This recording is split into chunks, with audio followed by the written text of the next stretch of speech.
So my people, I'm live again. Yeah. They tried to put me down, but I survive again. And I'm live again. Yeah. I win the prize again. Jesus was dead, but now he rise again. And then surprise again. Just something from the top of the dome. Anyway, so I came across this video of a Australian Dawa preacher who have the same concept of Zakir Naik and Ahmed Deedat. So in this video, you will see where this guy is schooled by a Christian, but he did not take heed to what the Christian told him, and he continued his deception. So we're gonna go over this video, and we're gonna look into this man's deception. Because back in the 80s, 90s, Ahmed Deedat was the person whom these Abdul imitate. Ahmed Deedat was the one whom these Abdul imitate, and you will see that this is what continue even today, because this video is fairly recent. It's not something that is from the time of Ahmed Deedat. It is actually something that is more recent, maybe I think after the death of Ahmed Deedat. So you see that the Ahmed Deedat and Zakir Naik have influence on so many people. And there is also a sheikh, a Muslim sheikh from Kenya, who is imitating Ahmed Deedat and Zakir Naik. So it don't take long for one of the stupid Abduls to start barking like a dog, as Sam Shamoun says. And here he goes. Mr. Fool, after you finish ranting, tell us what Jesus lied in John 13 to contradict kings. What a dumb donkey. What did Jesus say in John 13, Abdul? Anyway, John 3 verse 13. What did Jesus say? But this is what we're getting into now. So you see there's a dog barking. It don't take long for the dogs to come out and start barking, as Sam Shamoun says. But imitating Ahmed Deedat. So we'll show you this video of a Muslim Dawa preacher imitating Ahmed Deedat, and we'll show you how these people continue to lie, how these people continue to take the Bible out of context, just like this stupid ranting donkey right here, how he took the Bible out of context, I'm sure, because that's what they do. They read like our children do hopscotch. They jump over, bop, bop, bop, bop, and jump over. That's how the Muslim read. Like, when they're reading the Bible, they read the Bible like our children do hopscotch. They jump over. That's what they do. They jump from one place to another place and never make any sense. So let's get into this video. But before we get into it, we want to say, all praises to the triune God, the God who is above all gods, the God who gives us wisdom to decipher things and to make sense of sensible things and to make nonsense of things that are nonsense. And Islam is nothing but nonsense. And we'll prove, every video that I made is proving more and more that Islam is nothing but nonsense. What we're going to do now, we're going to go into this video and we will see the stupidity of the Abduls. So let's share this video.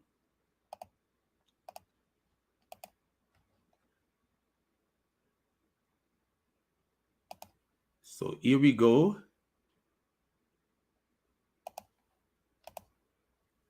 So if we look here, here is the video. And this guy is obviously, he looks like he's either Indian or it could be Pakistani, I don't know, but he looked Indian to me. And he sounds like he's a Christian. So the topic on this video is Jesus, God man or servant of God. And the answer, according to the Bible, is both. In the beginning was the Word, and the Word was with God, and the Word was God, and the Word became flesh. So God became a man, God man. So when the Word became flesh, the Word became a servant of his Father, because he says the Son, Jesus said, the Son of Man did not come to be served, but to serve. So after the Logos, the Memra, the Word, who his God became man, the man came to serve his Father. So we see that Jesus was both God man and servant. It's not hard to see that, according to the Bible. So at the end of the day, Muslims don't read the Bible. What they do, they play Bible hopscotch, where they jump over verses to get to places where they think they can play around with. So let's get into the video. Dr. Ahmed Deedat, brilliant guy. So, Dr. Ahmed Deedat, brilliant guy. So, in his memory. So, I just want to pose this question to you. When you are cherry picking verses from the Bible, it seems like your own argument makes you lose. For example, the last thing that you Let me see if I could turn up the volume a little more on this. I think not. So let's get back again so we could get everything. Dr. Ahmed Deedat, brilliant guy. So, in his memory. So, I just want to pose this question to you. When you are cherry picking verses from the Bible, it seems like your own argument makes you lose. For example, the last thing that you said is Jesus on the cross cried out, Eloi, Eloi. If Jesus is on the cross, you've already defeated your own argument because you claim that he never died because you used Hebrews. When you used Acts chapter 13, verse 30 today to start your debate, you said that is a conclusion that Jesus is a servant, but that goes on to say that the servant was killed. My main question to you is about the resurrection. Easter was So according to um, this guy, so we listen back to this part right here because this is important. that Jesus is a servant, but that goes on to say that the servant was killed. The, to start your debate, you said that is a conclusion that Jesus is a servant, but that goes on to say that the servant was killed. When you used Acts chapter 13, verse 30 today to start your debate, you said that is a conclusion that Jesus is a servant, but that goes on to say that the servant was killed. So what the Muslim is done, according to this guy, this man is using Acts chapter 13 to say Jesus was a servant. We don't have a problem with saying that Jesus is a servant because we know how he became a servant. The same person whose word, if you look at the Bible, what we're seeing is that in the beginning was the Word, and the Word was with God, and the Word was God. So God was with God. And then what happened to the Word that was God? The Word took on flesh. The Word became flesh, and it is in that flesh, that humanity, that he became a servant of his Father. So we don't have a problem to say that Jesus is a servant of God, and Jesus is a servant of his Father. That's not a problem of Christianity. But the Muslim believe that when they say Jesus was a servant, then it affects Christianity. It doesn't affect Christianity, because I am a human being, and I could be a human being. I could be a servant of my Father. I am a human being, and I could be a servant of my Father. Likewise, the Word is God, and the Word became man and became a servant of his Father.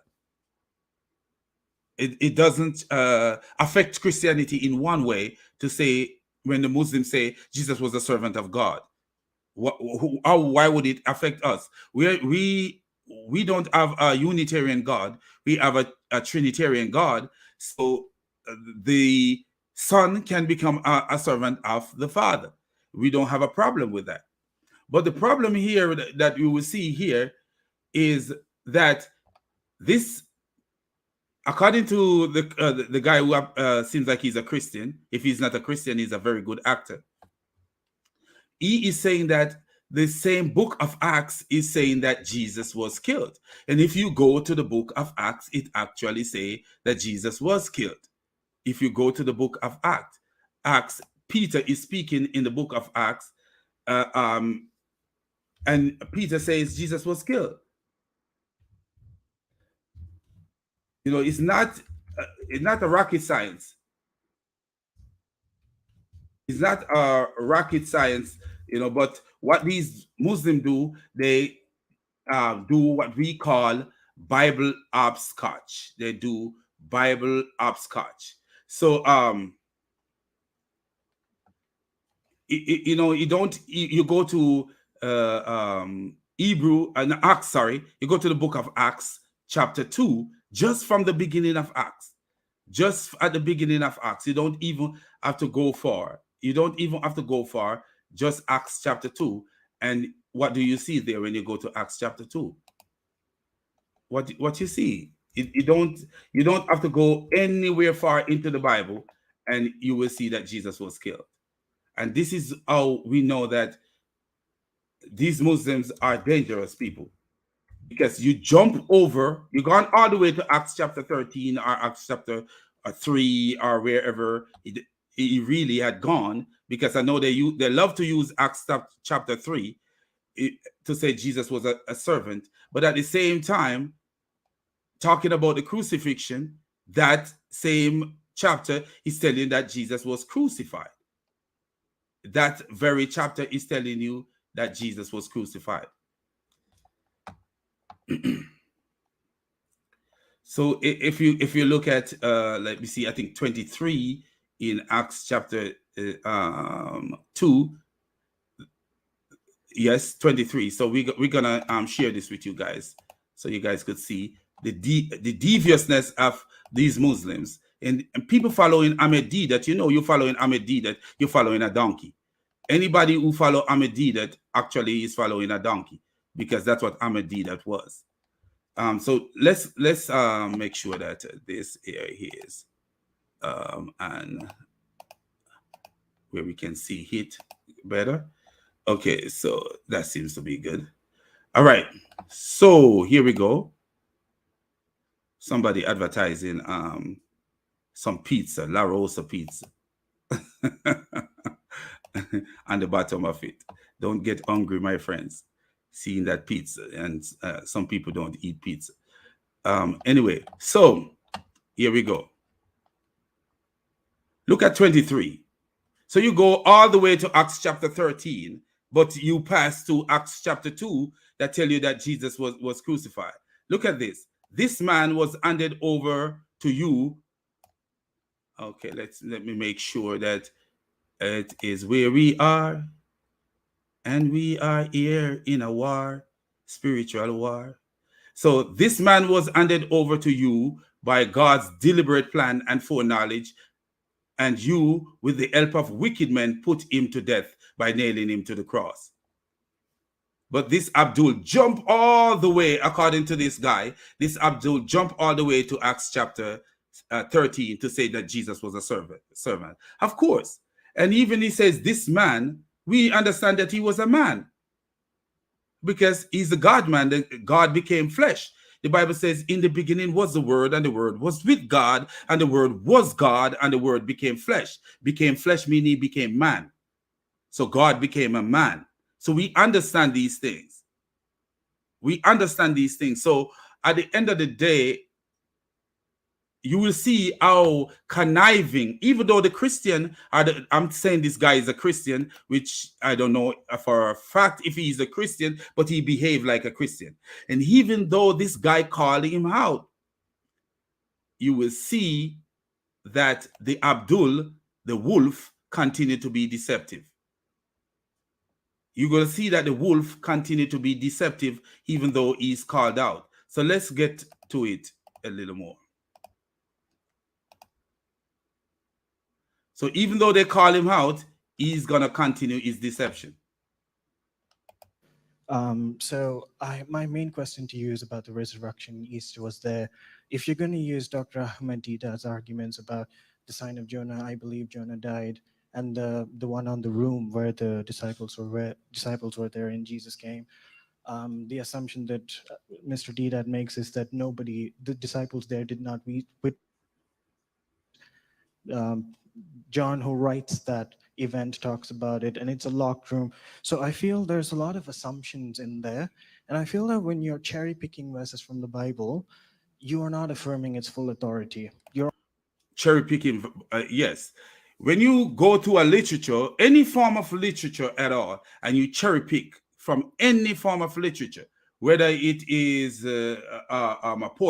poetry, is a poem, or you go to My Father, Son Johnson, or you go to any one of these literature, a book, and like To Kill a Mockingbird, or those literature book, and you cherry pick, and you don't know the real content or the real context, then what you're doing is a pretext. And you will see how devious and evil this Abdul is as we continue to watch this video.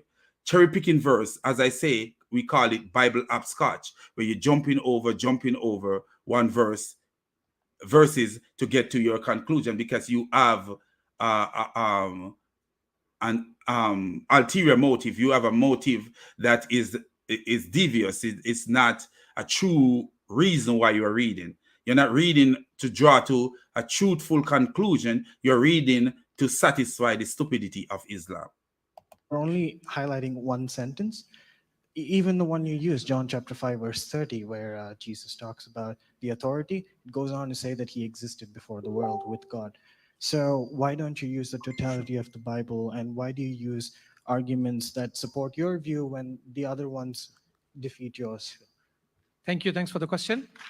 So you're now. See, this is the wolf, the baby Ahmed Deedat. The baby Ahmed Deedat. He's gonna the same thing that the guy called him out with is this. He's gonna fall into the same trap again. The same thing the guy called him out, that he's jumping Bible upscotching and jumping over Bible verses. And guess what? He's gonna fall into the same trap that the guy called him out on. The brother has given a pretty much a small talk, so I have to respond to that. Hopefully, I can get 5 minutes. But let's start with that. The first thing the brother mentioned. Anytime you see a person start off a conversation in that way, somebody asks a question, he's trying to break the tension. You see, notice that little corny laugh that he have. He's trying to break the tension, because now he's under the radar and he's being scrutinized. But look what he do, because he doesn't have a way to get out of this. He's gonna continue with the same thing that the guy said he's doing. He's gonna continue with it. Watch this. Mentioned that he is, a big fan of Dr. Ahmed Deedat.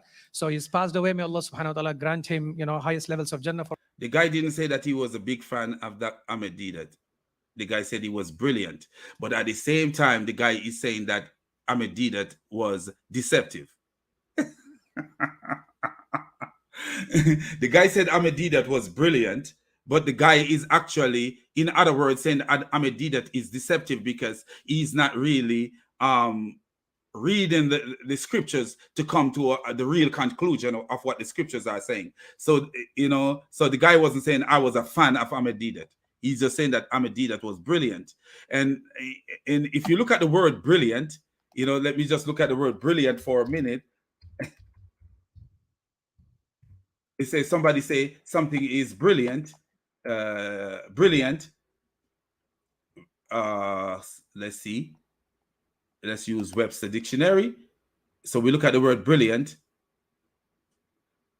Distinguished by unusual mental keenness or alertness.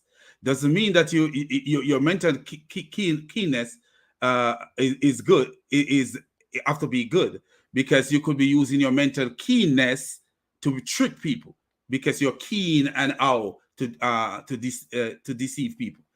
So a person saying that somebody was brilliant doesn't mean that it have to be you could be say, hey, you could say a person is a brilliant deceiver. You really could say that. It's just a brilliant way. He have a way of getting away with things, a way of putting things. It doesn't mean that the person is your fan.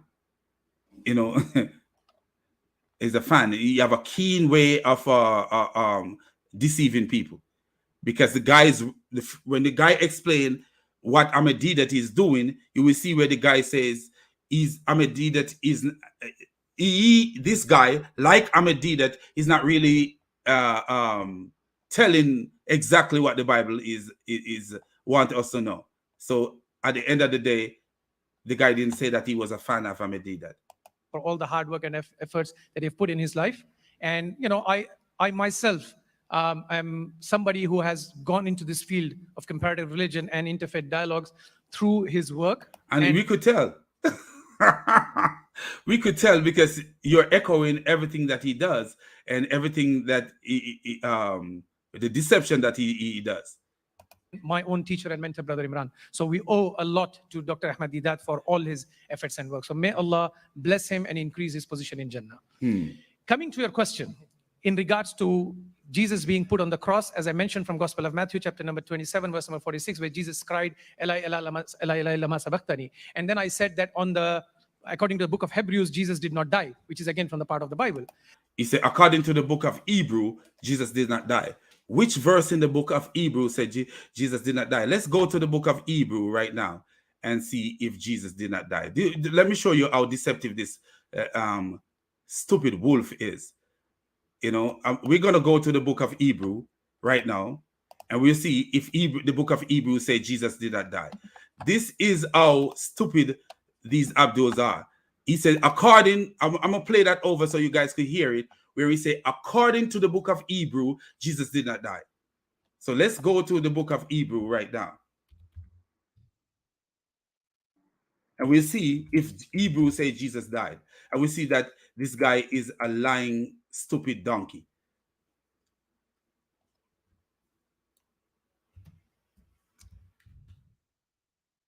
Here we go. We're going to go to the book of Hebrew and see if the book of Hebrew says Jesus died. So let's share this with you guys. This is how we know what kind of people we are dealing with when we are dealing with Muslims. Deceptive donkeys, man. Dawa donkeys. That's why I call them the Dawa donkeys, because that's what they are. Let's go to the from the very first book, very first chapter of Hebrew. The very first chapter of Hebrew, what do you see here? Let me show you guys. Very first chapter of Hebrew. Hebrew 1 verse 3. After making purification for sins, he sat down at the right hand of majesty, of the majesty on high. So after making purification for sins, he sat down at the right hand of the majesty on high. So what did Jesus say that he came to do? According to the book of Matthew 20 verse 28, he said, the Son of Man did not come to serve, but did not come to be served, but to serve and to give his life as a ransom for many. So when he says after making purification for sins, this is what he's talking about. He's giving his life as a ransom for many. And Jesus says also in the book of Matthew, I think Matthew 26, I think Matthew 26 verse 28 or something like that. He says, this is my blood of the covenant, which is poured out for many for the remission of sins. So he says, after making purification of sins, he's telling you that he died. Literally, this is actually saying that he died. But let's go to Hebrew, the book of Hebrew 2, book of Hebrew chapter 2. But we see him who for a little while was made lower than the angel. So for a little while, he became lower than the angel, namely Jesus, crowned with glory and honor because of the suffering of death. So why did he become lower than the angel? Because he had to die for our sins. And who is lower than the angels according to Christianity? Man is lower than the angel. So the Bible says, in the beginning was the Word, and the Word was with God, and the Word was God. Verse 14 says, and the Word became flesh. So the Word became man, And what did we see here? But we see him who for a little while was made lower than the angel, namely Jesus, crowned with glory and honor because of the suffering of death, so that by the grace of God he might taste death for everyone. Do you see how the Bible come together? And we don't need these idiots, these dour donkeys. That through death he will destroy the one who has power of death. That is the devil. And deliver all who through fear of death were subjected to lifelong slavery, to make atonement for the sins of the people. Hebrew 9 onward. Do you see that? But this idiot says the book of Hebrew says that Jesus didn't die. Now let's go to Hebrew 13. Hebrew chapter 13 verse 12. So Jesus also suffered outside the gate in order to sanctify the people through his own blood. Do you notice what Jesus says in John 26 verse, I think 28? He said, this is my blood of the covenant, which is poured out for many for the remission of sins. And what is the author of the book of Hebrew is saying? So Jesus also suffered outside the gate in order to sanctify the people through his own blood. This is my blood of the covenant, which is poured out for many for the remission of sins. So you see, the book of Hebrew is saying exactly what Jesus is saying. Exactly what Jesus is saying. But this stupid Abdul is telling us that the book of Hebrew said Jesus was not killed. Man, somebody need to put a saddle on that donkey and let's ride that donkey to the market. Back in the old days in Jamaica, they used to ride donkeys to the market.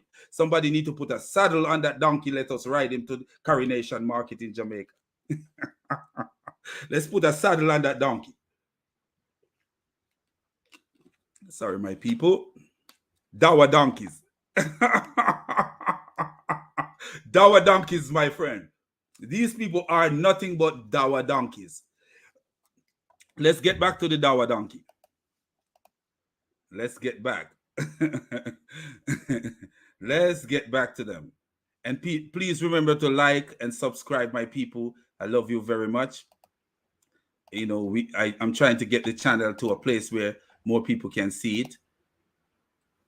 Okay, so we are going to get back to the dour donkey. So that is his first lie. And listen to him again. I am not contradicting that. My point is Jesus was put on the cross, but he did not die. If I am having an accident. So the idiot said Jesus was put on the cross, but he did not die. So where you get that from? He run to the book of Acts, according to the brother, that he went to the book of Acts. He failed in the book of Acts because the book of Acts said that Jesus was killed. Now he went to the book of Hebrew. He failed. The book of Hebrew said Jesus was killed. Look where the donkey is going to gallop to. Look what the donkey is going to gallop off to. Accident and I become, injured does not mean I died. He was put on the cross. They wanted to kill him. They stabbed him. They did whatever they could. But this is the miracle of God. This is the victory of God, that God saved him in spite of all of that. And this is very clearly relevant in 2 verses of the Bible. First, as you just mentioned, do not use the argument of Ahmed Deedat. But interestingly, what happens is while knowing the argument, nobody answers it. And you mentioned. Do you hear this idiot say, while knowing the argument, nobody answered it? You want to tell me that no one have ever answered this stupidity of Ahmed Deedat? No one at all have ever answered the stupidity of Ahmed Deedat. Or this donkey is so naive that he don't even know that people have answered it. Because what? When you are in a box, Islam is a box, a small box. Islam is a small box, just enough to hold you. And inside that box, the other day, they actually stopped a car, and there was a woman, a live woman in a suitcase. So it's just like that. Islam is like that. And when you're in there, what can you see? What can you see when you're in there? So you put yourself in that box that you don't even see that there's people out here who are showing that Ahmed Deedat was a stupid galloping donkey. who don't know that Ahmed Deedat and Zakir Naik is the two biggest clown in in the world? Who don't know that? So let's listen to what this idiot is gonna say. Mention that why am I quoting only John 5:30 and not 31, 32, 33 or other verses? So his name is Wazim Ravi. Wow, what a beautiful Razim. Donkey. Of the Bible. Why am I cherry picking? If you want me to read the whole Bible, I'm happy to sit down and read the. Listen to this donkey. If you want me to read the whole Bible, that means he never read the Bible. He will happy to be sit down and read the Bible. But see this donkey, you know, if you want me to read the whole Bible, I will sit down and read the whole Bible. Donkey, before you go quoting verses, you should be reading the whole chapter to see what the chapter is talking about. Before you take a verse out of a chapter, you should read the whole chapter to see what the chapter is talking about. You don't even read the first chapter of the book of Hebrew, but you're quoting the book of Hebrew, saying that the book of Hebrew said Jesus was not killed. You're quoting the book of Hebrew, said Jesus was a servant, and the same book, the book of Acts that said Jesus was a servant, and the same book of Acts is telling you that Jesus was killed, but you ignore that. Whole Bible. But we only have a limited time, so I have to pick. This idiot said you only have a limited time. How many years have you been living, donkey? You only got limited time. So you have to pick. Wow. I only have limited time, so I have to pick an apple and eat it. Because I'm hungry. Look how stupid this donkey is. You only have limited time, so you pick what you listen to the idiot Ahmed Deedat and follow what he say without but what I wanted the Christian to do is quote scriptures to him. You know, I wanted Christians to, when they come to these places to ask questions, you come ready and quote scriptures. Like, hey, you say this and this, but this said this and this and that said this and that, and see what this idiot would say. Pick certain portions. We have the other guest speaker. In order to respond to that, I am yet to hear a response for where did Jesus say, I am God or worship me. That is not mentioned. He said, I let to hear the response, where did Jesus say, I am God, worship me? And tell me now, can a Muslim say, I can do whatever Allah does, I can do also? Jesus said that whatever the Father does, he can do. John 5 verse 19, whatever the Father does, the Son does also. Can a Muslim say that whatever Allah does, Muhammad can do also? No. So Jesus didn't have to say, hey, Jesus came as a man and he have a mission to accomplish. He didn't have to tell any one of us that he is God. But we know he is God because it is written that he is God. But he didn't have to come from his mouth that, hey, I am God. You're a man and you're here to preach and to teach and to get people back. God come as a man. He's here to preach and he's here to teach and to get people into believing in him and following him. And he go off and he tell you, oh, I am God. He didn't say explicitly that I am God, yet still people wanted to kill him. Can you imagine if he was walking around saying that he is God? He would never be able to accomplish anything, because as soon as he set up tent anywhere, they would started throwing stone at him. And how would he escape? Do you see how stupid these donkeys are? That they want God to come as a man with a mission in hostile territory and tell people that I am God. Do you see that this donkey is a donkey? This donkey is really a donkey. We need to get him to the what they call that people, the Simit, the black Simit, and let's put some shoe on him and ride him to the coronation market. This is a real donkey, man. Mentioned in any Bible of the world. The challenge remains. Look at that. The guy never mentioned nothing about Jesus being God, but he's distracting from the fact that he is a donkey. He is distracting from the fact that he is a donkey. This discussion right here is not anything according to the guy, what the guy says. He's answering the guy, and the guy didn't say nothing about Jesus being God. He didn't say nothing about Jesus being God. He said, why are you cherry picking the Bible? And he mentioned about the crucifixion and all that stuff. Answer to this guy and stop ranting off your stupid mouth like a goat. A morning goat who need food.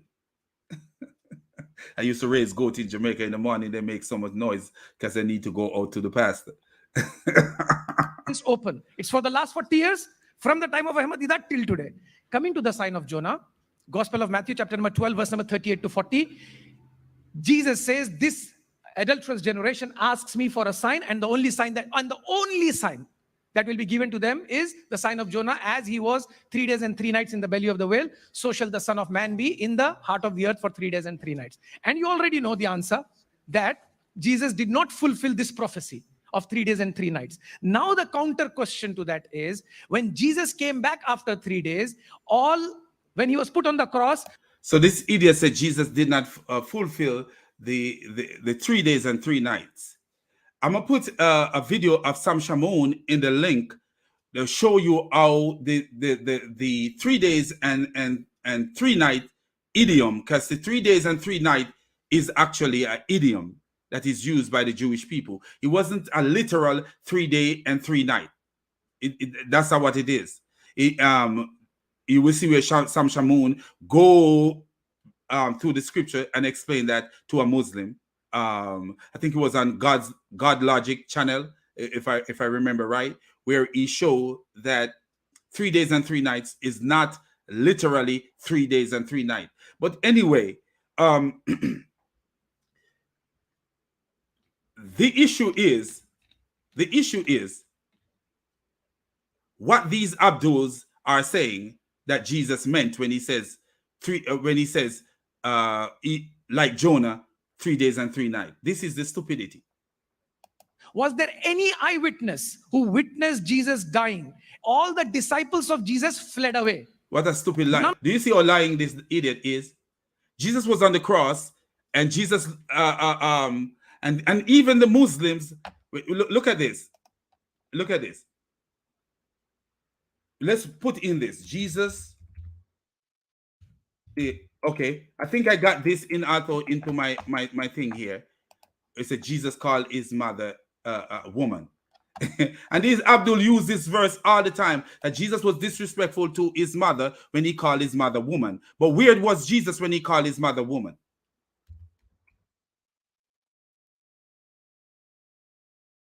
Where was Jesus when he called his mother woman? Where was Jesus when he called his mother a woman? So these Abdul say, oh, Jesus disrespect his mother when he called his mother a woman. But where was Jesus when he called his mother a woman? And where was his mother when Jesus called his mother a woman? Where was he? Where was he? That's what I want to know. Where was he? He was on the cross. But according to Islam, let me show you something. According to Islam, the witness of a woman is half that of a man. So a woman's witness is nothing. So even though Jesus' mother was right there at the cross, Jesus' mother witness is nothing at all. Because according to the Bible, Jesus' mother and a disciple, see, this is how evil these Abduls are. The Bible said the disciples fled when Jesus was captured, but the Bible also said Peter followed them. Peter followed them. And the Bible also, Jesus didn't die immediately, and the Bible didn't say that the disciples did not return. The Bible actually shows us that the disciple, even though they fled, they returned, because according to the Bible, one disciple was close to the cross to the point where Jesus could talk to both his mother and the disciple. You know? So Jesus called his mother a woman, and these Abduls are using that on a regular basis. When Jesus said to her, Woman, behold thy son, and said to the disciple, behold thy mother, which I think was so beautiful, because he leave his mother in the responsibility, in the responsible hand of his disciple. You know, he as the older son was about to die. The older son of his mother was about to die. And what did he do? He gave his role to his disciple. Hey, that's your mom. Take care of her. Woman, this is your son. Because who was married to Jesus? Who was married to Jesus? Yes, he was. He came in. God came into his creation through Mary, but God created her as a woman.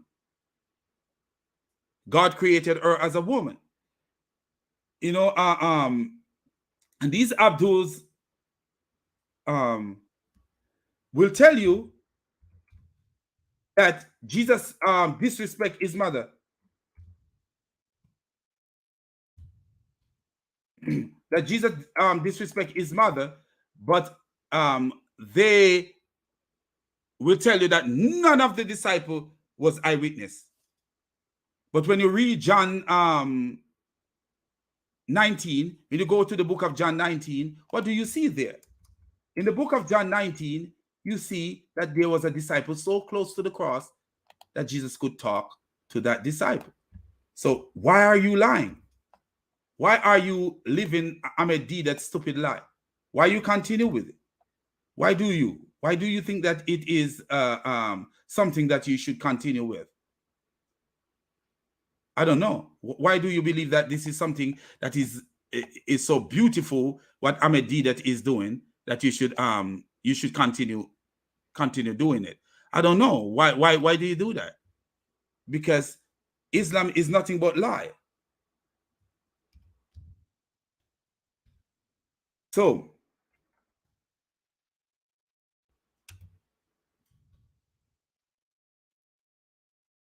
if you look at John 19, verse 25, no, there stood by the cross of Jesus his mother. So his mother is the witness, is also a witness. His mother's sister.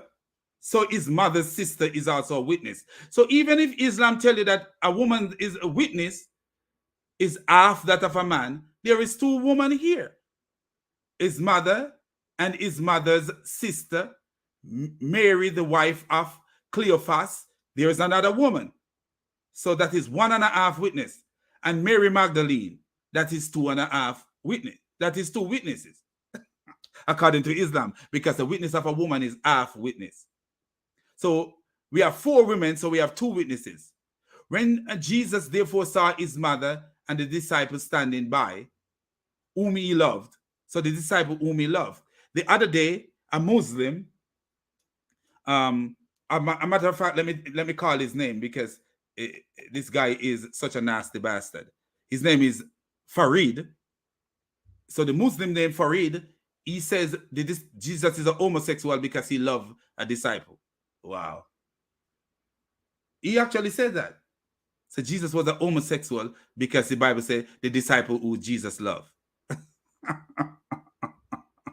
Wow. I have so many people that I love. You know, because I love the Great Commission. I love all the people here. You know, that doesn't mean that I'm a homosexual because I love these people.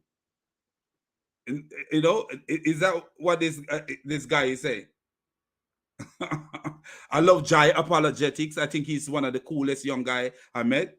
When I say I love him with a deep love, like deep, deep love. Does that mean that I'm a homosexual?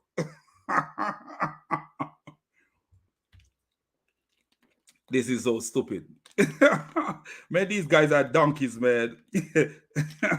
These guys are donkeys. Man, but anyway, so when we read the Bible here, what does it say? That they were witness there. To the point where these Muslims are using this verse where Jesus said to his mother, he said unto his mother, woman, behold thy son. When Jesus said woman to his mother, these Muslims say that Jesus was disrespectful. But here is this stupid Abdul. He's saying that there was no witnesses. There was no witnesses, but all these people, and there was no witnesses. Wow. There was no witnesses. And what about other witnesses? There were so many witnesses. So many witnesses. You cannot be on a cross and there is no witness. You cannot be. These things were spectacular sports. It's just like the arena in the days of Rome were a spectacular sport where people come out to watch these things happen. So how is it that you're going to say that there is no witness? This is how stupid these idiots are. Even if the disciple had fled and they didn't come back, there is still witness of his death. There is still witnesses. This is how idiotic these Abduls are. There is no witness. What make you think that there is no witness? None of them were there. Nobody witnessed it. So you see, none of them were there. Which book is this idiot reading? Which book is this idiot reading? The only thing on this idiot look good is his beard. The rest of him is a donkey. Man, I've never seen a bearded donkey before. Maybe he's a billy goat. Anyway, man. They thought on the cross, when you put a man, you stab him, you trouble him, you pin him, you think he died. He's in coma. He is tired. He's in a coma. He's tired. Where did the Bible say that he was in a coma and he tired? This is how stupid these goats are. Look, he was in a coma. He's tired. Where did this Bible say that? Where did the Bible say that he was in a coma and he was tired? Him, you think he died. He's in coma. He is tired. They put his body in the... Wow. This is the best case of eisegesis I've ever seen. This is the best case of eisegesis, where you're teaching outside of the context of something. You know, this is how Muhammad wrote the Quran, making up his own thing as he go along. You could see the spirit is in him, the same spirit that was in Muhammad, making up crap as you go along. I don't have no conscience in the stupidity that the guy just called him out. Call him out like, hey, dude, you are deceptive. And he still couldn't stop his deception. Remind me of a very popular Muslim, Uthman ibn Farouk. This guy will never, ever stop being a deceiver. I'm telling you, man, before Uthman Farouk did that catch-up stunt, the Hollywood catch-up stunt, what is going on with this Hollywood catch-up stunt? What is the latest update on this Hollywood catch-up stunt? Uthman is now in Great Britain under Big Ben. In Jamaica, they have a story. They say, if you go to London and you look up on Big Ben, you come back stupid. If you think I'm lying, look it up on the internet. You might see it. There's a story in Jamaica when we were growing up as a young man. The older people says, if you go to London, look up on Big Ben, you're going to come back stupid. It's literally, it's a story like that out there, man. I'll tell you, Jamaican makeup there. But I wonder if Uthman is going to come back worse than what he went over there. Because if you look at Big Ben, according to that folklore, he's going to come back stupider than he already is. You would not want to see Uthman stupider than he is. Oh, boy. He would be as stupid as Muhammad. Tomb. And when he comes out of it from within 3 days, he goes to meet his disciples, as mentioned in the Gospel of Luke. He goes into the... Do you notice he said within 3 days? He himself said within 3 days. He said when he come out of it within 3 days. But I will actually use Sam Shamoun video in my next broadcast, and I will actually let it play, and we listen to it, and we see the brilliance of Sam Shamoun. Sam Shamoun is a very, very brilliant guy. Not everything he say I agree with, but he's a very, very brilliant person. Upper room, and when his disciples see him, they are astonished. They think this is a spirit. So Jesus says, no, come and touch me. I've got bones and flesh, and spirits don't have bones and flesh. Trying to tell them I'm alive. I never. Do you see this idiot? Trying to tell him I'm alive. Of course he's alive. He's resurrected. When you're resurrected, are you dead?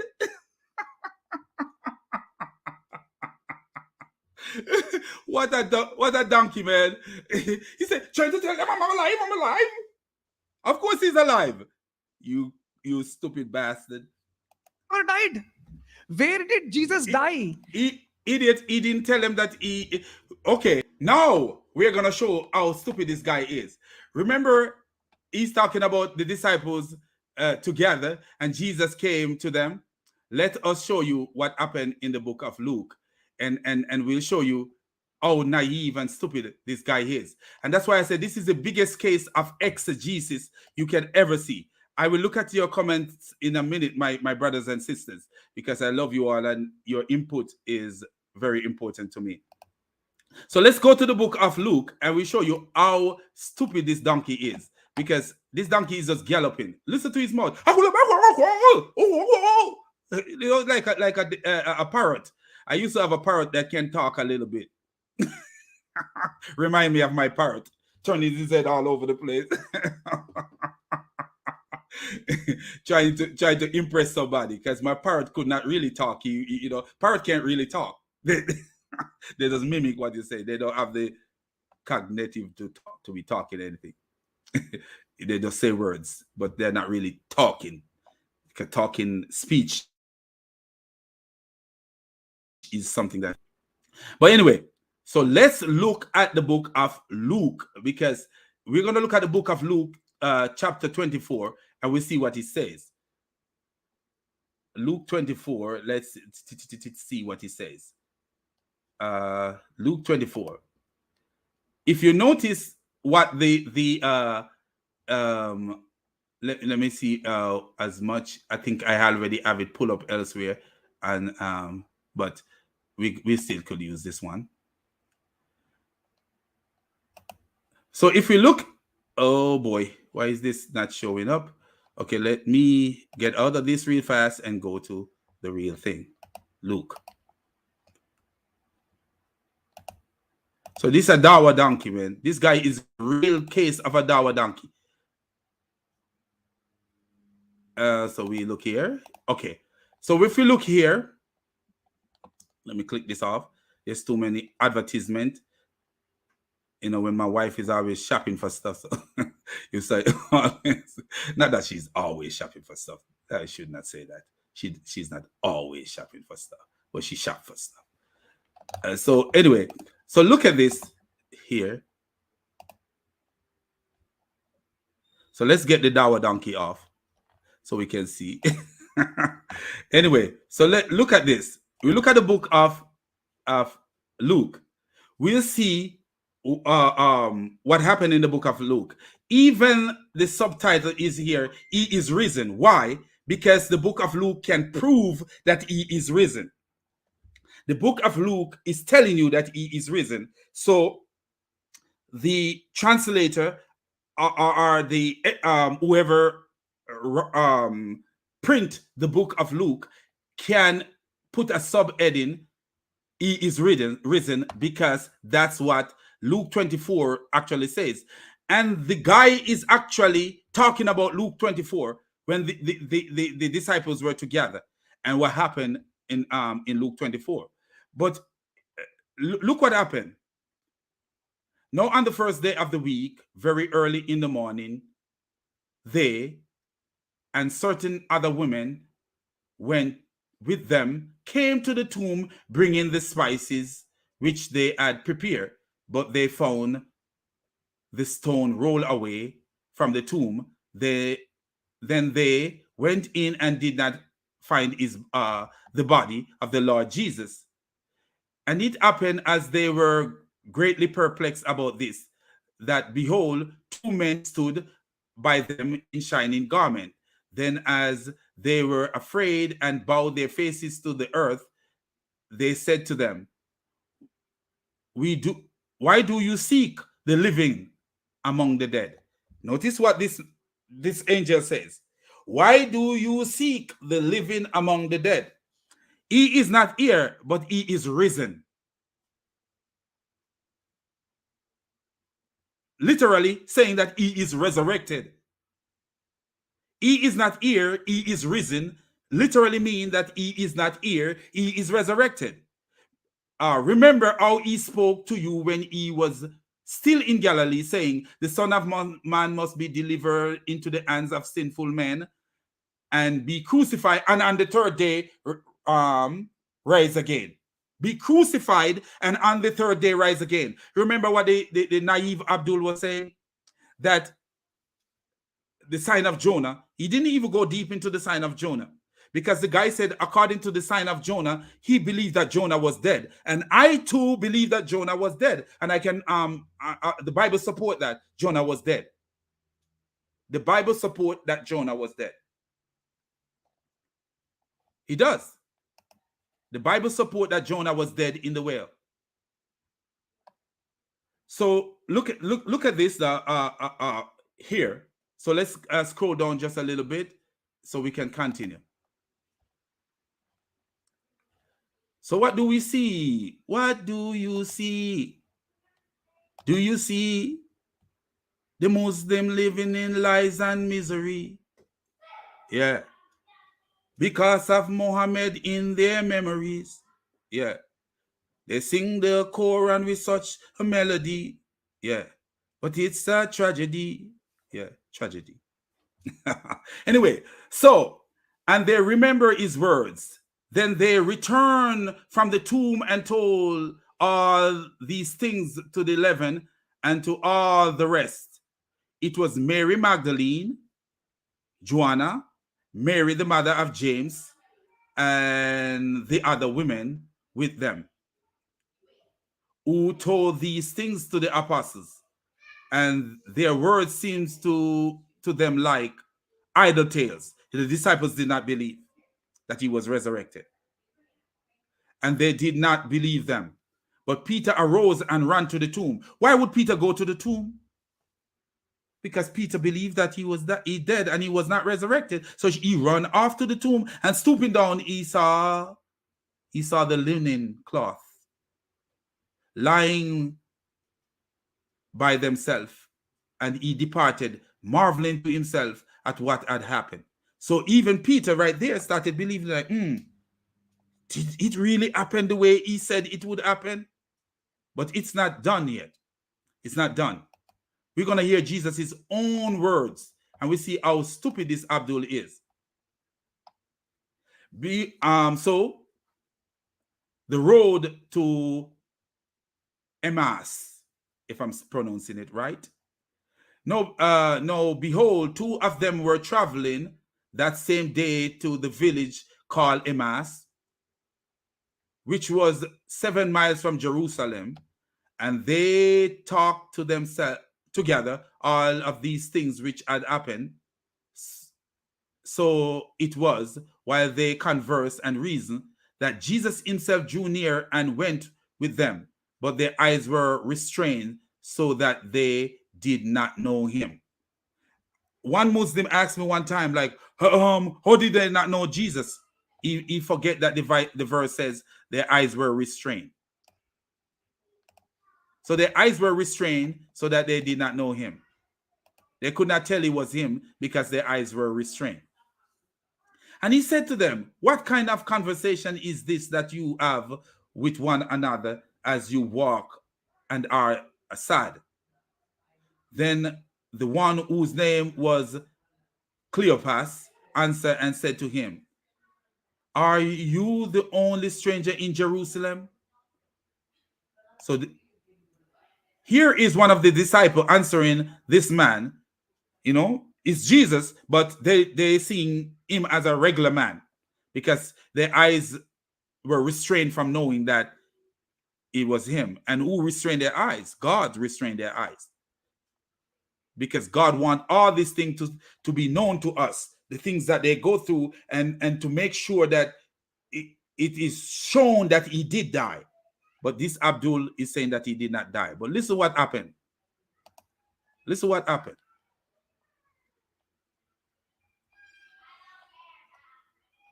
Okay, so let's continue.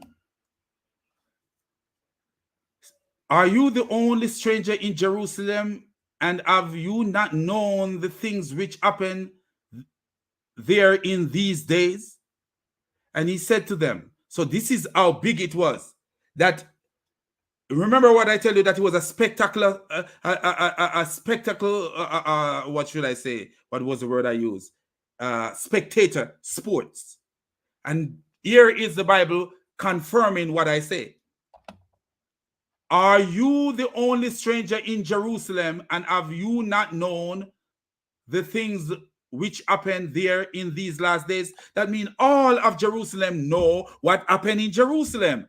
So how could you say that Jesus did not die when all of Jerusalem know? How could you come up with a theory that Jesus did not die when it was a spectator sport? It was like the arena. I'm telling you, it was just like the arena. People come out to see these events, to see murderers being killed, to see whoever being killed. And more people even come out, I believe, to see him being killed because he was innocent. To see what happened to him because he was innocent. And he said to them, what things? So here he is questioning them. He wants to see what they are saying, what they believe. And this is how the Bible is revealing to us what is going on. Because here is Jesus in disguise, questioning the disciples to see what their mindset is, what their minds are, where their minds were.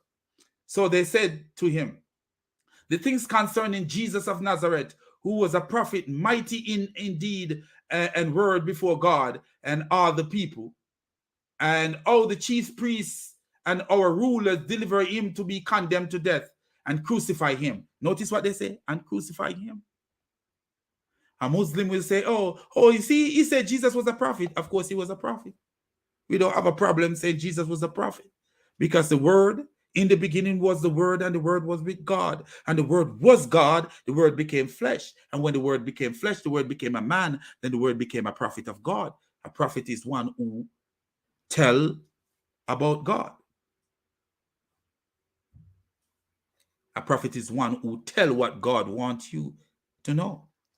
A prophet is a man who tell. So the word became flesh, the word became a man, and a prophet is a man who tells what God wants you to know. So yes, he become a prophet, and yes, he become a servant. And we don't have a problem with that, because he became a servant. He became a prophet. But who was he before all this? He was the Logos, the Memra, the Word, and the Word was God. So let's continue. So they telling you that he was killed, but we were hoping that but we were hoping that it was he who was going to redeem Israel. Notice what the problem that the disciples have. The disciples right there could not see that the Messiah, they didn't see that the Messiah. See, we are seeing more than what the disciples saw in some instances.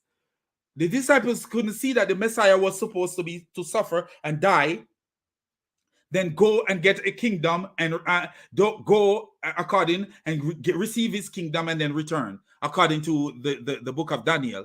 You know, we are piecing things together because we, as Paul says, we know in part and we prophesy in part, and the fullness come. We have more to piece together than what they have, to be real with you. And in some instances, not in all instances. So we can piece it together because we are having their words and everything combined together. And we can piece it together and be like, they were missing out on something. Notice what he says, we were open, but we were open that it was he who was going to redeem Israel, because they were believing that And that's why Peter said to him, when he said, the Son of Man must go to Jerusalem and must suffer many things and must be killed. Peter said to him, this will not happen to you. Why? Because they were believing that he was going to restore Israel in his first coming. They didn't see that he, according to the book of Daniel, that he was to go and to the Ancient of Days and get a kingdom and then return. They didn't see that, an everlasting kingdom, that he was supposed to come back with an everlasting. They did not see that at all. They thought that he in that life was going to redeem Israel. Indeed, besides all this, today is the third day. Notice what they say. Today is the third day. So they understand the third day to mean exactly what Jesus, the idiom, the third day. So the disciples understand the idiom, the third day, that he will be raised on the third day. They understand what the idiom mean. When he says, when Jesus says, 3 days and 3 nights, they understand it was an idiom that mean on the third day. Because notice what he said, today is the third day since these things happened. And if you notice that when Jesus says 3 days and 3 nights, you have people who were hearing Jesus speaking and actually was equating the 3 days and 3 nights to 3 days, the third day, because it was an idiom. 3 days and 3 nights actually was an idiom that mean within 3 days. So here is the disciples say, today is the third day. So if we say Friday, we say Saturday, we say Sunday. So today is the third day. So you don't have to be 3 days and 3 nights. It's just an idiom. And they understand it as meaning the third day. As I say, I will make Sham Shamoun have a video that is beautiful. Like, you know, this guy is brilliant. And I really like his mind. You know, he's rough, but he's brilliant. And I'm rough too. So I wouldn't say some of the things he say, but I love the dude. But I could see how he get, frustrated at these Abdul attacking Jesus. You know, I do get frustrated too. So yes, and certain women of our company who arrived at the tomb early astonished us. When they did not find his body, they came saying that they had also seen a vision of angel who said he was alive. Notice they said seen his body. They knew he was dead. And certain of those were with us went to the tomb and found it was just as the women had said, but him they did not see. So you see what's going on here? Now look at what what's gonna happen. Let's get there so we could go and finish up the Abdul. Then he said to them, O foolish ones, and slow to heart to believe in all that the prophet has spoken. Art not the Christ to have suffered these things and to enter into his glory? So you see, Jesus is telling them that they don't understand what the prophet says. But we, right now, we have an understanding more than what they have of what the prophet says. Because according to Jesus here in verse 25, Jesus is saying, foolish ones and slow of heart to believe in all that the prophet says. All the prophet have spoken. What did Daniel says? That the Messiah, the one like the Son of Man, is to go to the Ancient of Days and receive a kingdom.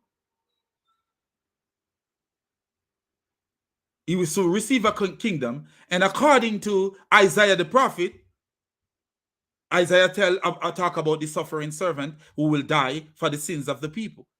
So we see how the things are piecing together. And this is why Jesus was rough with them when he says to them, "Oh, foolish ones." You know, "Oh, foolish ones." Ought not the Christ to have suffered these things and to enter in his glory? Yes.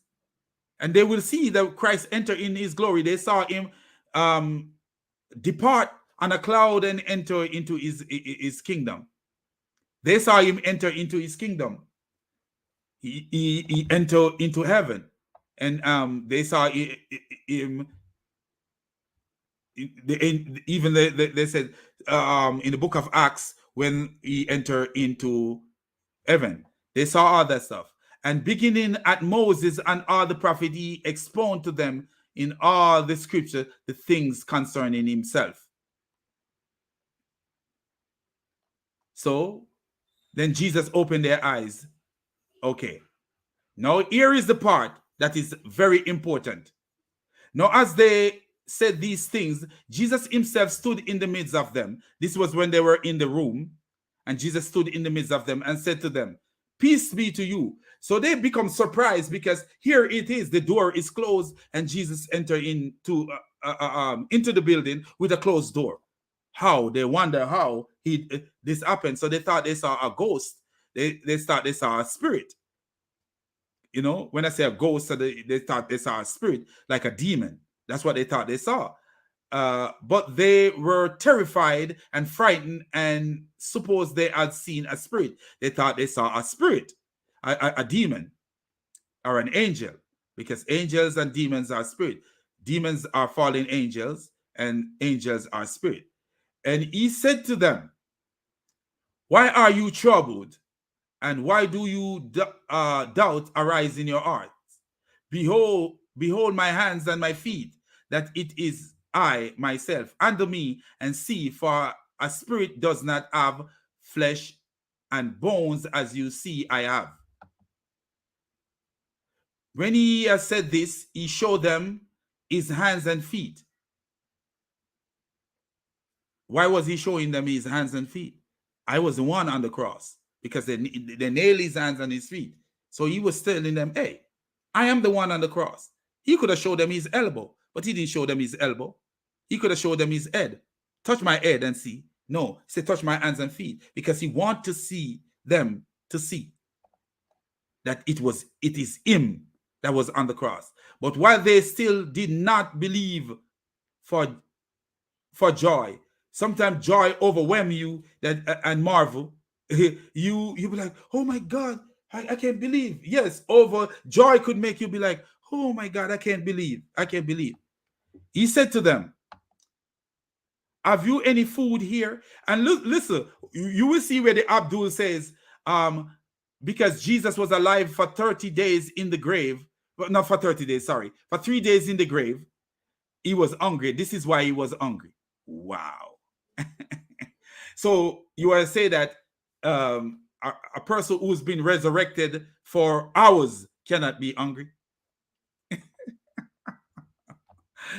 A person who's been resurrected for hours cannot be hungry. You're being resurrected for hours and you can't be hungry? Walking around for hours and you can't be hungry. It must be that you were alive in the grave. Listen what happened here. So they gave him piece of broiled fish and some honeycomb, and he took it and ate it in their presence. Now listen to this. Then he said to them, these are the words which I spoke to you while I was still with you. Notice what he says here, that all things must be fulfilled which were written in the law of Moses and the prophets and the psalm concerning me, and that he opened their understanding that they might comprehend the scriptures. So if you look into the, I think it's the book of Matthew, where Jesus says, the disciples are given the wisdom to understand the kingdom of God. So here he is giving them further wisdom so they can go out and teach the kingdom of God. So he's opening their mind to the scriptures. He's opening their heart to the scriptures. Like, hey, this is what the scriptures say about me. Take it in. Take it in. Because he already told them that you are given the power to understand the kingdom of God.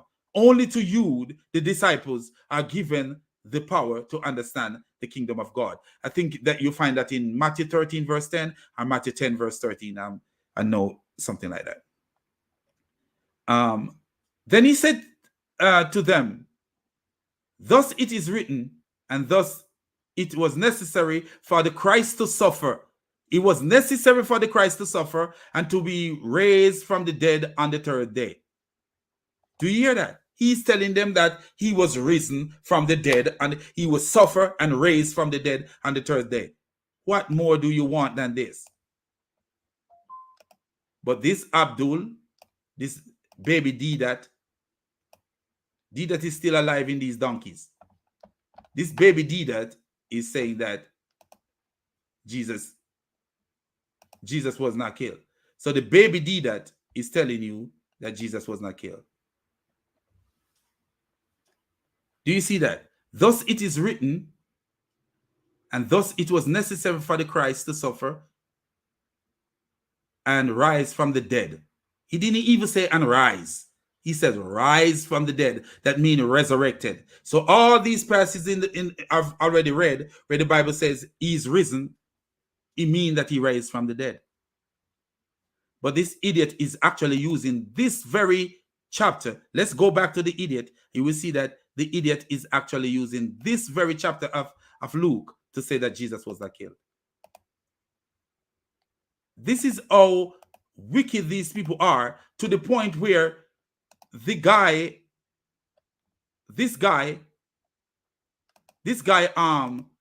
revealed him as an idiot, and he still did not take heed to what the guy says. The guy said you are cherry picking, and he still go into the book of Luke chapter 24, still cherry picking verses.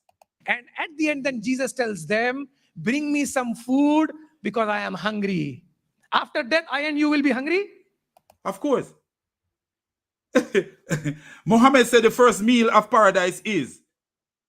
So why are you eating a meal if you're not hungry? When they asked Muhammad, a Jewish man asked the idiot Muhammad, because the Jewish man caught Muhammad lying like a donkey. The Jewish man heard that Muhammad was coming to town. They claim he was a Jewish man, but he have an Arabic name. Because it was so many lies in Islam. It's crazy. So this man heard that Muhammad was coming to town. Let me actually find it in my damaging report. My damage report. But I can so I could, So Abdullah bin Salam heard the arrival of the prophet at Medina. He came to him and said, I am going to ask you about 3 things which nobody knows except a prophet. What is the first portent of the hour? What will be the first meal taken by the people of paradise? So this number is one of his questions. What will be the first meal taken by the people of paradise? Why are you eating food if you're not hungry? That's resurrected. Some of these people they're not supposed to be resurrected. Why are you eating food if you're not hungry? And this we find in Sahih al-Bukhari, volume 4, hadith 546. And the Jewish man got Muhammad and didn't even know that he caught Muhammad lying. Because Muhammad said Gabriel told him the answer. And one of the question was, why does our child resemble his father? And why does it resemble the maternal uncle? And what did the idiot Muhammad answer? As for the resemblance of the child to his parents, nobody asked the idiot, according to what this hadith say, nobody asked the idiot about resemblance to his parents. He talked about father and maternal uncle. But listen to what this idiot said. If a man has sexual intercourse with his wife and get discharged first, the child will resemble the father. And if the woman get discharged first, the child will resemble her. Wow. What a beautiful science. See? So, but anyway, we're talking about eating. And this Abdul say you can't eat. Why are you gonna be hungry? You resurrected. You hungry. Jesus have been resurrected for hours now, and he should not be hungry.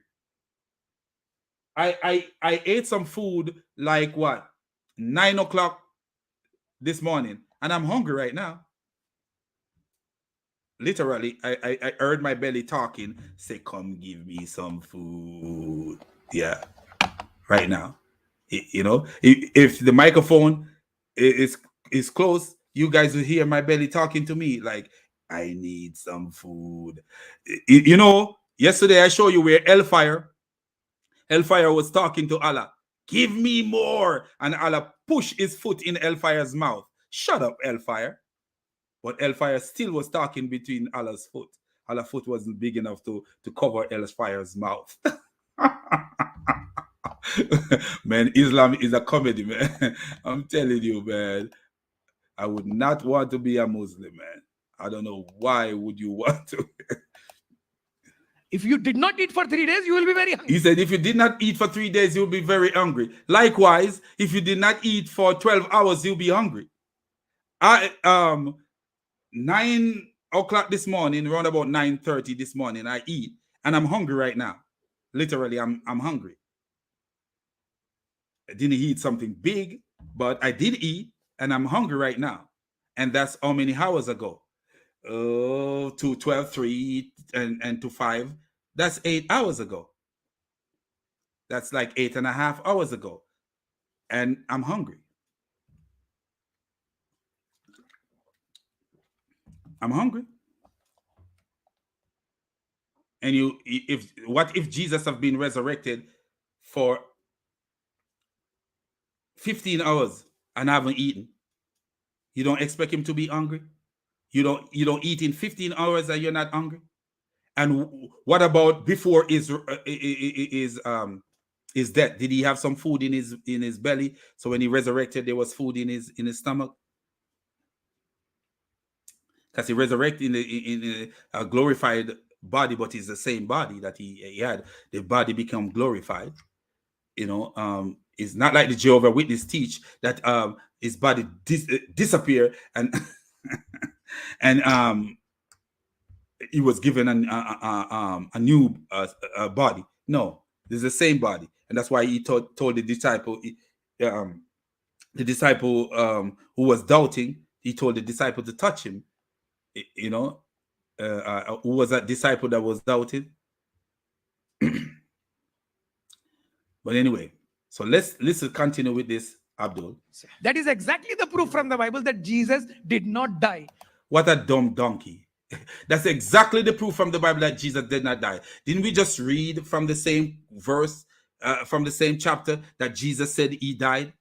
That's not the proof. I'm hungry. So if Jesus resurrect Lazarus, and Lazarus jump out of the grave and said, "Give me something to eat," and a matter of fact, didn't Jesus resurrect someone from the dead and the person eat after they were resurrected?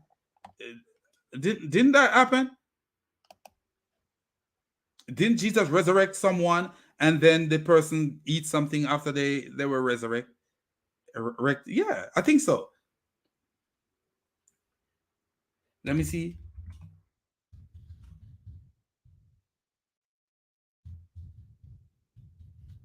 I think I read that, you know.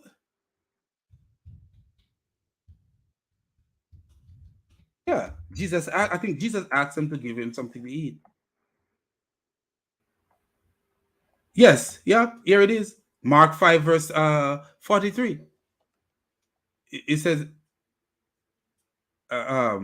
Jesus told his parent to give her something to eat.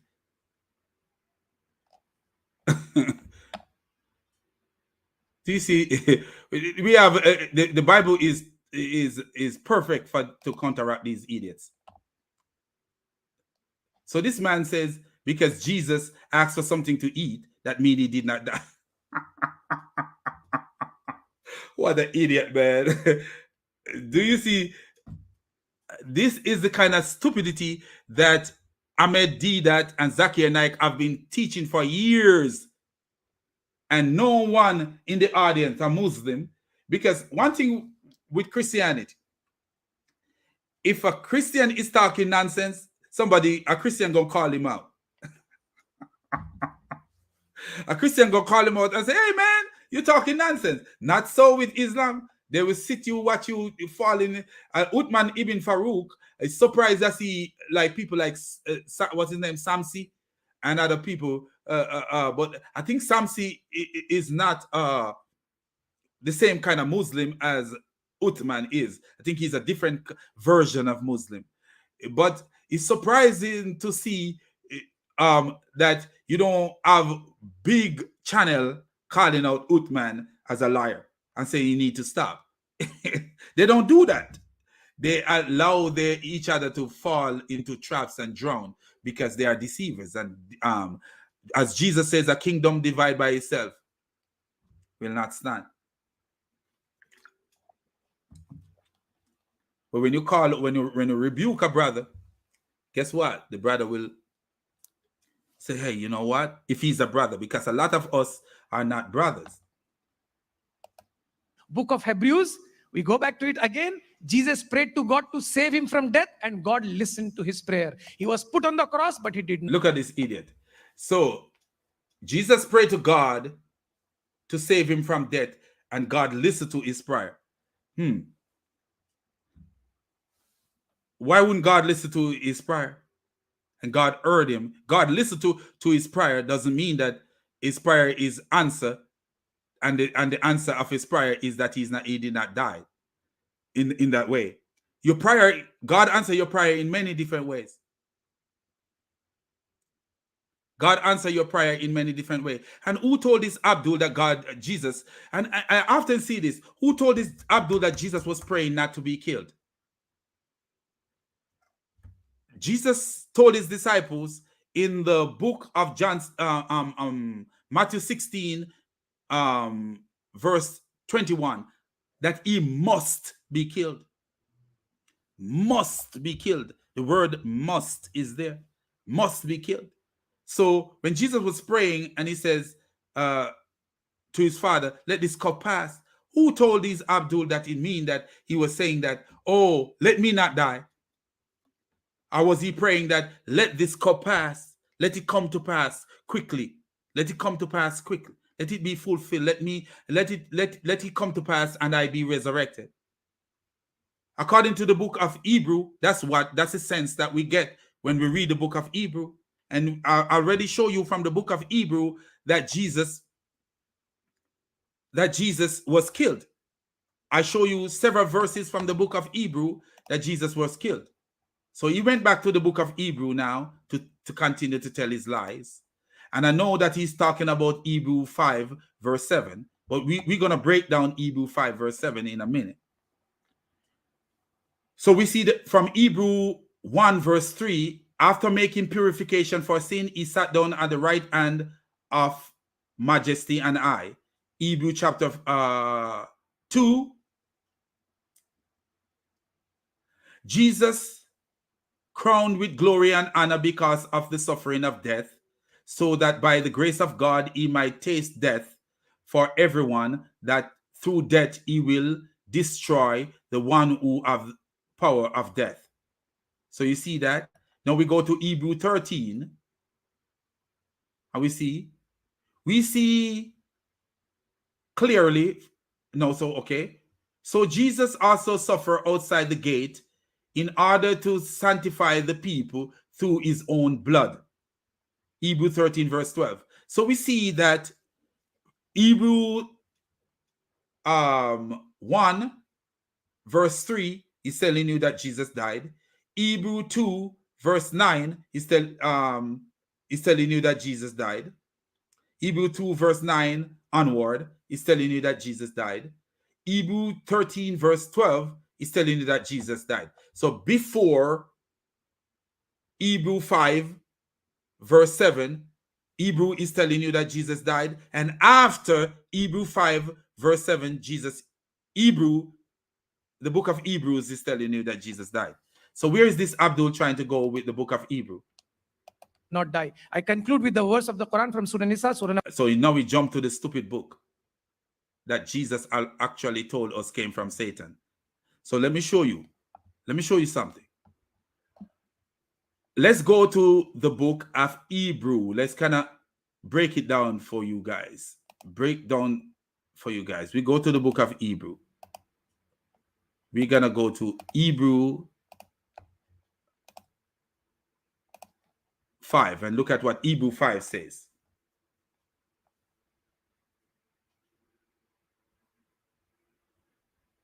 So, Hebrew 5, verse 7. In the days of his flesh, Jesus offered up prayers and supplication with loud cries and tears to him who was able to save him from death. To him who was able to save him from death. And his prayer was heard because of his reverence. So, what we see here, that Jesus offered prayer to his Father, because his Father, so the Word became flesh, and the Word is now, because he's a human being, he's subjected to the law of human being. And according to the book of Jeremiah, God is the God of all flesh. So here is Jesus, like any good human being, because he is in the form of a human being. He is God in the form of a human being. He is calling out to his Father, who is God in his full essence. Just like any man should call out to God. And the Bible is telling you, to him who is able to save him from death. But was Jesus calling out to be saved from dying, or was he calling out to be saved from death? To be saved from dying is not the same as to be saved from death. And I will show you why I say that. Let's look at the word death. Let me make this big so you guys can look at it, see it. Let's look at the word death. Here is, so death has more than one meaning. Death, noun. The action or fact of dying or being killed. So this is one meaning. The end of the life of a person or organism.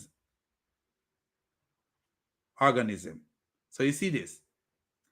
The action or fact of dying or being killed, the end of life of a person or organism. An increase in death from skin cancer. So you see, there's a definition that that mean your life is gone. But there's another meaning for death. Right here at the bottom, you will see another meaning for death.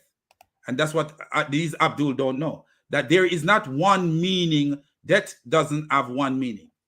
Death have multiple meanings. So let's look. Let's look at the other meaning for death. So we see here the other meaning for death. So here is one meaning, the state of being dead. So if you say death is, it could mean the state of being dead. So when Jesus was calling out to God to save him from death, it doesn't mean that Jesus was calling out to God to save him from dying. It means that Jesus was calling to God to save him through the resurrection. Jesus was saved from the state of being dead. Using the book of Hebrew as our guide, we can see in Hebrew 13 verse 20 that God brought Jesus from the dead. Hebrew 13 verse 20 says God brought Jesus from the dead. So how did Jesus save from death? he was saved from the state of being dead. He was saved or rescued, because some translator says rescued. He was rescued from the state of being dead. Just like all of us will be rescued from the state of being dead. All of us will be rescued from the state of being dead. Of being dead. So the word death mean the state, also mean the state of being dead. So when Jesus is calling out to God, he's calling to his Father to save him from the state of being dead. And why he is doing it in such a way? Because in his human nature, he was not presumptuous. He was not like the idiot Muhammad, who the Quran told him not to eat from a Jewish woman, and Quran told him not to take the Jews for his friends, and he went off and eat from a Jewish woman. No, he was not like Muhammad.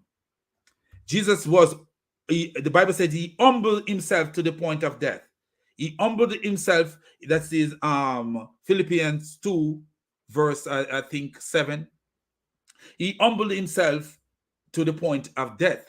So in his humbleness, he's calling to the Father and telling the Father, resurrect me from this state of death. He wasn't saying that, I don't want to die, I don't want to die. No, that's not what he was saying, because he said, I must be killed. And let's show you, let me just read this for you. The state of being dead, the personification of the power that destroy life. So the personification of the power that destroy life. So the state of death is the personification of the power that destroy life. Jesus was saved from the state of being dead. From the state of being dead. So death means the state of being dead. And this is what Jesus was saved from. Using the book of Hebrew, because we are talking about the book of Hebrew, so we got to stick to the context of Hebrew. We can see in Hebrew 13 that God brought Jesus from the dead. Therefore, we can clearly say Jesus was saved from death by resurrecting from the dead after dying. That's how he's saved. And we also will be saved from death. Because death, according to the Bible, death have a hold on us. The grave of a hold. Remember the Bible said, "Oh grave, where is thy victory? Oh death, where is thy sting?" Or because death have a hold on us when we are dead. And the resurrection is saving us from the hold of the grave, saving us from the grave. That's what a resurrection is. So when the book of Hebrew is saying that Jesus prayed to be saved from death, it wasn't mean that Jesus prayed. It's not saying that Jesus prayed to be saved from dying, because according to the book of Mark and the book of Matthew, Jesus actually told his disciple that he must be killed. Must be killed. And we'll get into that in a minute. So, and as I've said before, deliverance after death is the greatest deliverance. So Jesus is asking to be saved from death. So if when you die and you are resurrected, you are saved from death. You are saved from death. Which is the greatest deliverance a man could ever have? Which is dying and then being resurrected. Resurrection is the high status that Jesus now hold. Resurrection to the high status that Jesus now hold is the highest honor. Sit at my right hand until I put your enemies under your feet. Jesus is honored in the most honorable way. So you see that God allowed him to die. The Father allowed him to die and resurrect him to the greatest status. So at the end of the day, he was saved from death. He died, was saved from the hands of his enemies, and also was resurrected to life and saved from death. Because this is what the Bible teaches. Every area that this Abdul go in. And now let's look at what this Abdul. So every area that this Abdul go in, we show you that this Abdul is a deceiver. So now the Abdul go off to the lying book called the Quran. So the idiot gallop off like a donkey to the lying book called the Quran.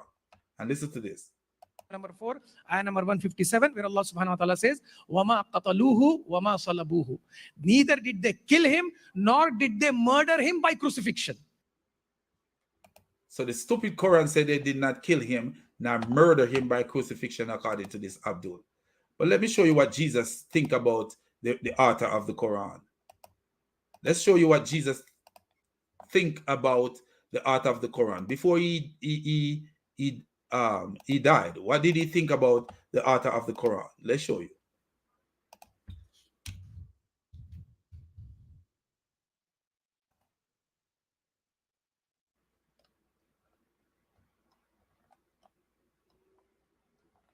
So here is Muhammad.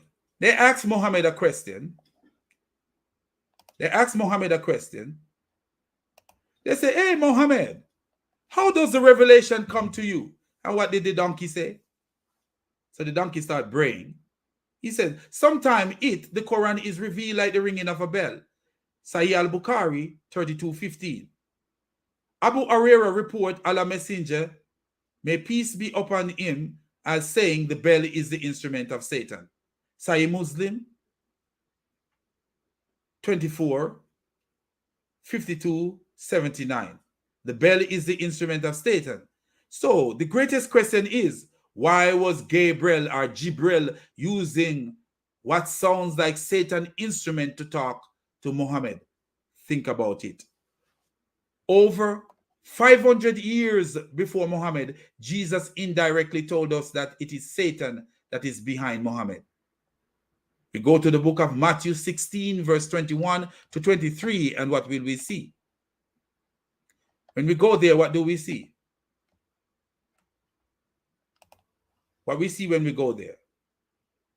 In verse 21, Jesus is telling his disciple that he must be killed. Look it up yourself. In verse 21, Jesus says he must be killed. He actually used these very words, must be killed. Peter told Jesus, this will not happen to you. That is verse 22. In verse 23, Jesus turned towards Peter and said, get behind me, Satan. So the thing is, if Jesus is telling us that only Satan will say that he will not be killed, what do you think that Jesus would call the creature, the one who abused Muhammad in the cave and told Muhammad that Jesus was not killed? Satan. This is a serious matter. A very, very serious matter. So listen to me. I want to say all praises to the triune God, the God who is above all gods, the God who gives us wisdom to decipher things and to make sense of sensible things and to make nonsense of things that are nonsense. And Islam is nothing but nonsense. So let me look at what my brothers and sisters are saying here. Oh, okay, so I haven't seen my brother here in a long time, so let me see what he said. Where is Deedat now? Be careful of a dead prophet that don't take you to paradise. That's what your Deedat depend on, that end him in hell. Deedat die like a donkey. I've seen people die because I'm a nurse, and I've seen no one die as bad as Deedat die. None. Hollering and acting like a donkey. Can you imagine? This is how the God of Islam allow his almost prophet Deedat to die. Not that I'm laughing at his death, but I said almost prophet. And here go again. Spirit of the Lord strike Deedat. Yes. And he suffered before he died. So be careful. So be careful of the same blasphemy crazy Ishmaelite. I agree with you, my brother. I totally agree with you. I haven't seen you here before. So let me see. Not a Christian, so you are fooling yourself. So in your Quran, Jesus can tell lie. I don't know what that is about. But anyway, let's go to the top. So here we are. This the first person was Abdul. The second person is Abdul. And he said, ah. But when Abdul laugh, let me show you what you do when Abdul laugh. Because the Bible is the destroyer of Abdul.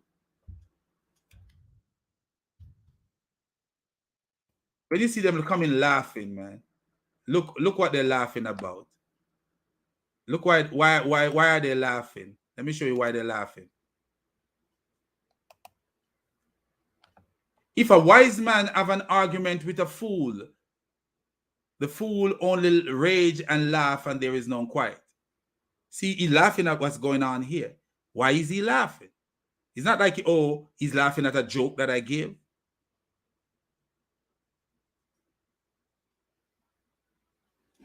So, keep lying, Mrs. Ogre, as no one is in your sheep flock can school Deedat. Deedat is like a baby. Deedat running around debating with what they call those people, mega preachers, because he want popularity. Who have Deedat debate? The one person that Deedat debate that was an apologist destroyed Deedat, and not long after, Deedat ended up having a stroke and died like a donkey. Deedat is an idiot. I don't know where you're glorifying this stupid idiot Deedat. You show that you're a donkey too. There's nothing about Deedat, man. Nothing about Deedat. God bless you, Adrian. And God bless you also, Garden.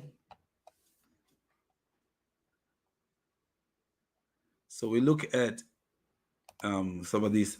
Allah and the Quran is kryptonite for Muslim. That's true. It is true. This is true. Totally true. So my brother said, like and subscribe for your comedy needs. That is true. Islam is nothing but comedy, man. Islam is the biggest comedy. I'm telling you. You don't have to go watch no Kevin Hart or no Will Ferrell or those people, man. You just gotta go. You just gotta go to YouTube and sit down. You'll find comedy on Islam. Islam is is a big comedy. This guy, this guy just talks all kind of stuff, man. These Muslims, they are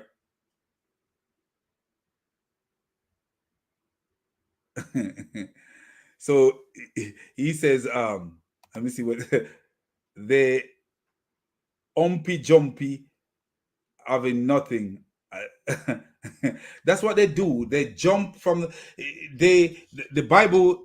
The chapter start here because he go to Luke 24 and he just jump into one part of Luke 24 without seeing what Jesus says to his disciple, that he died and was resurrected. That's what he called Bible hopscotch. When I was little, you know, I grew up with sisters, and you know, sometimes your sister want to play. A hopscotch to me was a girl game, but sometimes your sister want to play, you know, and you go entertain your little sister, like, hey, let's play some hopscotch.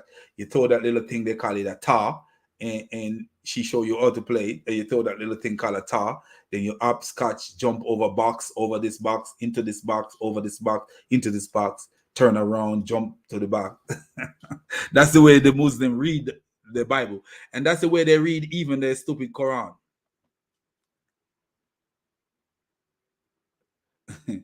So so my sister, my brother says, I really wonder if language is an issue. I'm sure it is. I don't think language is an issue. I think they're just stupid. I think when you become a Muslim Dawa preacher, you decided to give up your brain and just and just talk nonsense. That's what I believe. That's all I believe. There are actually enough hadith to prove that Momo was a homo. Wow, I didn't even read that one before I put. There's some hadith, some questionable things he do, like sucking little boy's tongue and all that kind of stupidness. So hit the like button and subscribe, man. I appreciate. Anyway, man, as I say before, man, and I will always say, all praises to the triune God, the God who is above all gods, the God who gives us wisdom to decipher things and to make sense of sensible things and to make nonsense of things that are nonsense. And Islam is nothing but nonsense. So, man, have a good day, man. And, subscribe to the channel, help us to reach more people. And God bless you, man. And keep safe out there, because there's a lot of gun violence out there, and a lot of violence out there. Keep safe and stay away from Muslims, in the sense of, if you are living in a Muslim world where they can hurt you, stay away from any discussion that that can result in your death, because we want you alive to be preaching the gospel, not want you dead. Because you see, they're killing people in Nigeria and other parts of the world. There's a church attack in Nigeria where they kill several people, and we see where they kill Miss Deborah Samuels, for blaspheming the semen-covered bastard. So just stay away from these discussions with these Muslims. If you are living in those worlds where you have, don't say anything bad, because it's truth, but according to them, bad about Muhammad. Truth can never be bad, but for them, quote unquote, bad about Muhammad. Just give them the raw gospel of Jesus Christ and see where it lead them, because sometimes, we in the West, we have the luxury of saying certain things and be safe, but they are trying to not have us. There is a Muslim politician, a woman here in the United States, who is trying to get laws passed where you cannot criticize Islam. Her last name is Umar. I think her first name is Ilan Umar, something like that. Yep. But she don't realize that Muhammad says she have half of a brain. She's so naive. She don't realize that Muhammad said that she got half of a brain, and her half brain can't work in the Western world. We're going to fight against her half brain. So, peace out and God bless you all, man. And keep safe out there. And remember, keep it Jesus.